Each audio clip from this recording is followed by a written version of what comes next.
In bilateral arrangements, it is about pursuing common interests between the bilateral partners.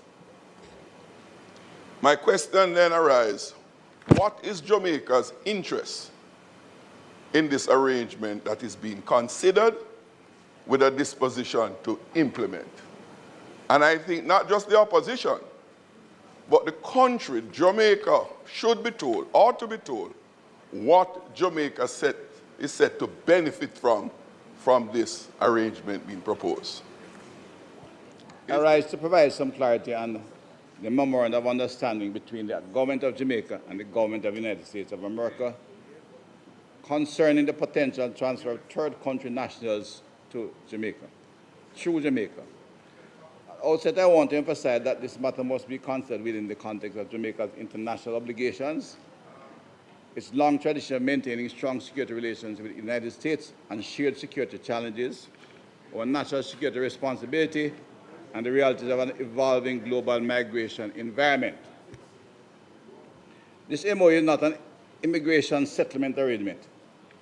It is not a program to permanently resettle individuals in Jamaica. The persons contemplated under the framework are nationals of countries other than Jamaica who would transit through Jamaica under a controlled process while arrangements are made for the onward movement, including return to their countries of origin or another appropriate destination. Madam Speaker, the statement this afternoon by the Minister is here in wake of a newspaper article yesterday. Neither the opposition nor the public at large in Jamaica had any idea that the government of our country was contemplating committing Jamaica to what is being provided for in this document. That, I must say at the outset, Madam Speaker, is unacceptable. This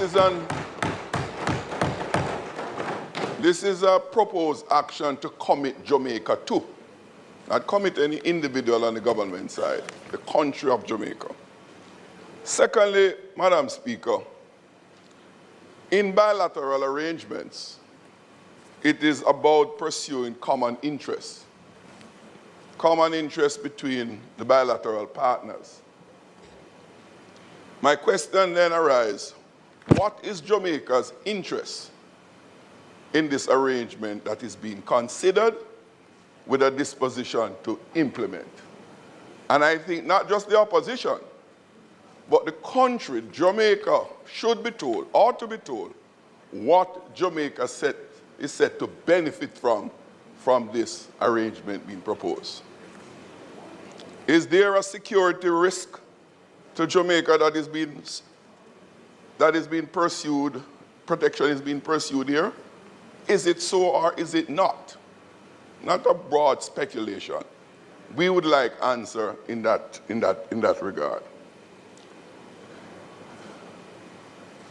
Thirdly, Madam Speaker, because this arrangement is seeking to commit the country of Jamaica, it is only proper that the executed MOU that forms the basis of the arrangements be pursued, be brought and tabled in this House. And I'll go further, Madam Speaker. If the government, and I hope they do not, but should the government proceed to enter into an arrangement on the basis of what we see here, that agreement, which is being negotiated, as the Minister indicated, be tabled in this House before its implementation. Not after, and we are left to react to what is already in force. To do otherwise, Madam Speaker, would be blatant contempt to the people of Jamaica and would be unacceptable. Further questions arise from this proposed arrangement. And yes, we are searching in the dark because there's very few details have been made available to us. The minister said in the statement here, not a 10,000, maximum of 25 persons at any one time.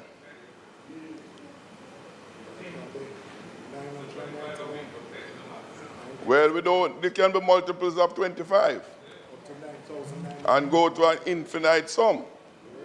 What is the maximum duration of their stay in Jamaica?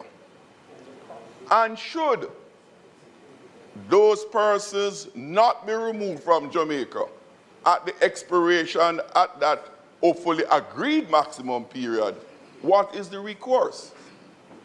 Are we stuck with those persons? Will they be re-extracted and sent elsewhere? We don't know. Madam Speaker, as I speak, there's over 1,700 males being detained at the General Penitentiary, our largest penal institution, for detention. Because this is not an hospitality service we are asked to provide here. It's a detention service. Our next facility in Spanish Town hosts over 1,000 inmates for a facility that was built for 750 persons. In the case of General Penitentiary, was built for no more than 850 persons. And it's over 1,700. More than double the capacity. And the conditions that prevail in our penal institutions, we'll all agree is not the best. So we have a long-standing inability, incapability of providing what is deemed acceptable and reasonable condition for the detention of persons in Jamaica. Why are we seeking to compound our problem? The cost of, is it going to be used in existing facilities, or are we going to be having new facilities? Who will bear the cost for creating these new facilities and maintaining these facilities? These are critical questions that go to the heart of everyday Jamaican life, because the resources of this country, as we are now, is way inadequate to deal with the demands.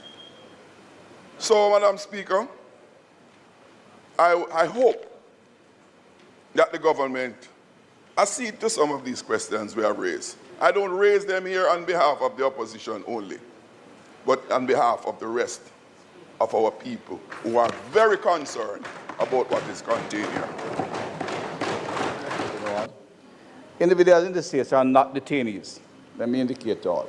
They are not detainees, so there is no need to, they're not putting in any of the existing correctional center or otherwise place.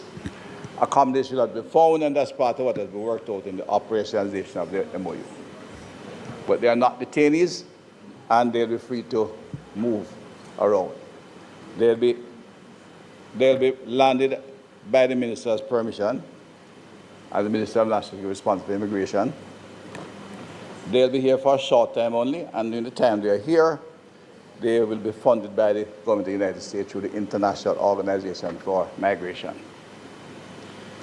MO itself is indicative of Jamaica's own, not only willingness to cooperate with the United States, but established that we are long-standing partners and allies and friends in many years. Security partner relationship, details that would be mechanism of the details of the operation mechanism will be released to the public. The issue of the TCN is a request from the United States government. It's not an issue where we ask for one thing and offer another. We have a long-standing relationship independent, 1962, and they are primary partners in the area of security indicated, economic activities, and many years of relationship. And there are many agreements and MOUs that have gone on with them as partners, and they are not discussed on a pro quo basis. In this case, the United States requested, and our professionals, after the government decided, negotiated and agreed on understanding which we are comfortable with.